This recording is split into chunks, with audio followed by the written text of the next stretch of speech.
today's video, I'll show you a first-person view of what it's like to work in a studio environment with models capturing images for a clothing brand. Today's client is ILLVZN, a brand that many of you may recognize as I've worked with them on previous campaigns.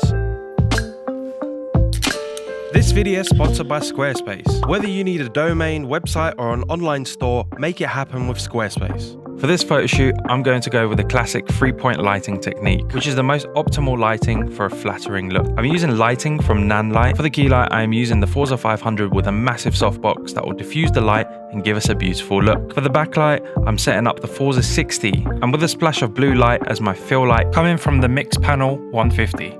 My camera of choice is the Sony A7R Mark IV, personal favorite of mine when it comes to taking photos for its continuous shooting speeds, its 61 megapixel sensor, and it has great autofocus, especially when it comes to eye tracking. I'll also be using two different primes, the Sony 85mm f1.8 and the Sony Batiste 25mm f.2. Okay, so the format for this video is a little different than what I usually do on my channel. This one's more of a chill vibe, so grab yourself a snack, sit back and enjoy.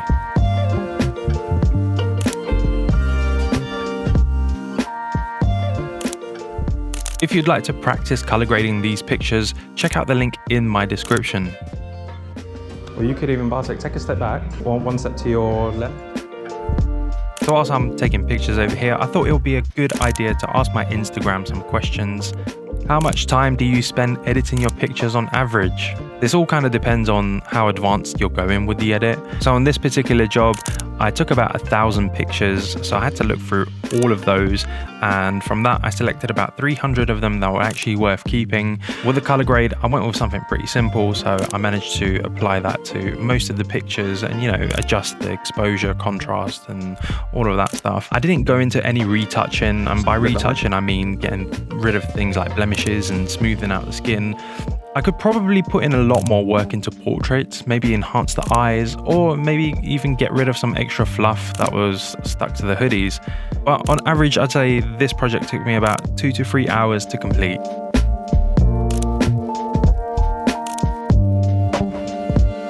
You rotate it, so you see that plant that's hanging? I want it to hang more. Yeah, that's it, that's a bit more, There you go.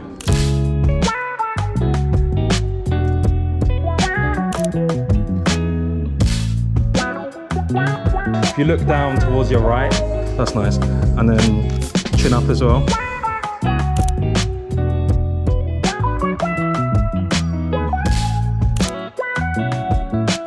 You just start off with your hood on, and then as I come towards you, take it off and look across your shoulder just how you was now.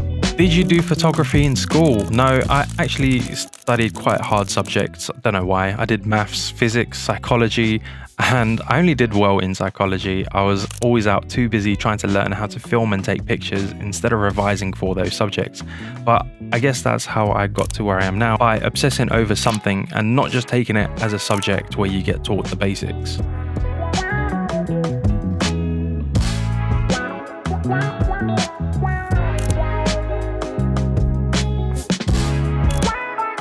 And then with the other hand, I want to get a shot of your ring a bit more. You just, yeah, that's nice. Actually relax it down a bit. How do you get motivated? That's actually never been on my mind, because when you're obsessed with something and it's a real passion, your motivation will come from getting pleasure in actually doing that thing. So for me, motivation has never really been an issue.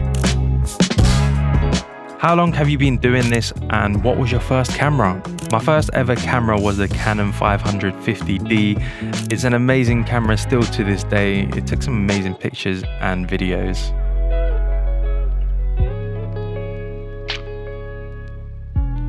Squarespace is literally one of the best choices a photographer can consider for his or her website. With the broad variety of visual-driven templates to choose from, as well as the options contained within the Squarespace gallery block, photographers have the ability to display their images in the best light. The fact that Squarespace templates and gallery blocks are completely mobile responsive eliminates concerns about your photographs being viewed optimally, regardless of the device being used to access your website. I also like the fact that you can set up an e-commerce shop in a few simple steps. It allows me to share downloadable content with my audience. And because Squarespace has sponsored today's video, I'm able to offer a 14-day free trial. And when you're ready to launch your website, use my code Constantine to get 10% off your purchase. The link is in the description, so give that a click and check it out for yourself. They ain't gotta like it, they just gotta live with it. Got my money working, you know what I did with it. Take it to the field, treat it like a coin toss. Girl, I got it covered, I'm a Louis loincloth. But he ain't really with the game, that's a fact. Had baby doing something strange for the snap. I started videography and photography back when I was in college, and you know, saying it out loud makes me feel really old, but it's coming up to almost 10 years ago. Okay, let's move on to the next question. How do you stay creative or develop new ideas? For me, it's important to get some time to myself. I enjoy watching films and keeping up with the latest shows, as well as following a variety of creatives on social media. I'm quite a visual person, so seeing new things creates a spark in my mind that can develop into bigger ideas. If you ever choose one lens for shooting, what would it be? Great question, and because it's so hard to pick a focal length and I do a variety types of shoots, I think I'd go for a zoom lens that allows me to get the best of both, the wides and the close-ups. So I'm gonna say, let's go with a 24 to 70mm lens of whatever brand do the lowest f-stop. How long do shoots usually take? This specific shoot was booked from 2 to 6 p.m. and I came in an hour earlier to set up. The shoots can go either for less or more. It kind of depends on how many pictures of product you're going to be taking pictures of. So if the client had double the amount of clothes to take pictures of, I might recommend booking in some more time. Either that, or you can sacrifice the time you take with certain pictures and try and get it done quicker. Would you say you have a consistent style or look within your photos? To be honest, I've always said that I'm not a photographer, but I kind of do photography as a hobby. I really enjoy it. It's sort of a therapeutic process for me. But no, I don't have any particular style, I feel. I do want to develop one because I feel kind of lost without saying, yes, this is my style, have a look. I just kind of like everything right now.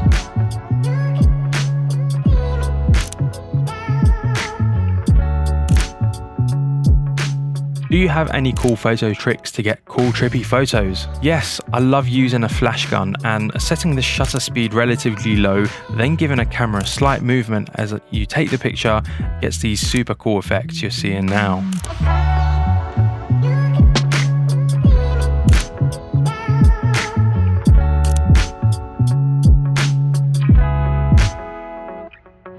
Thoughts on the new Sony A1, and do you think it will make a lot of cameras obsolete? Well, at a $6.5 price point, it's definitely not going to make any cameras obsolete anytime soon, but it's a great spec'd out camera with some new features that allow for a better shooting experience in certain situations. And in my opinion, if you're a sports photographer or anything to do with fast moving subjects, the Sony A1 is the camera you should be looking out for. However, I'm perfectly fine with my Sony A7R IV in the meantime. By the way, Sony A1 has 50 megapixels, whereas the Sony R Mark IV that I'm using here in this video has 61 megapixels.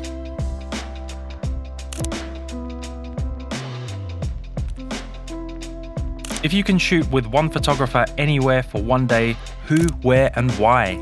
I would personally love to shoot with George Steinmetz. He does a lot of aerial photography, but the catch is he doesn't just launch a drone up in the air, he flies in a paraglider. How cool is that? So imagine flying around with him somewhere, buckled up safely, flying over any location. It could be a desert, could be mountain, could be a swamp. So yeah, I'd say him because it sounds like an incredible experience. A scary one, but incredible. What is your advice on reflective glares and how to reduce them? My friend, you need yourself a polarizing filter. Have a look on Amazon, they're relatively cheap. Appreciate you watching the video. If you are interested in trying to edit these pictures yourself, I have included a link to where you can download the raw pictures. My personal preference is to edit in Adobe Lightroom, but feel free to edit them in whatever software you have access to. Please do share your own edits with me and tag me either on Twitter or Instagram. Thank you for watching the video, and I'll see you on the next one.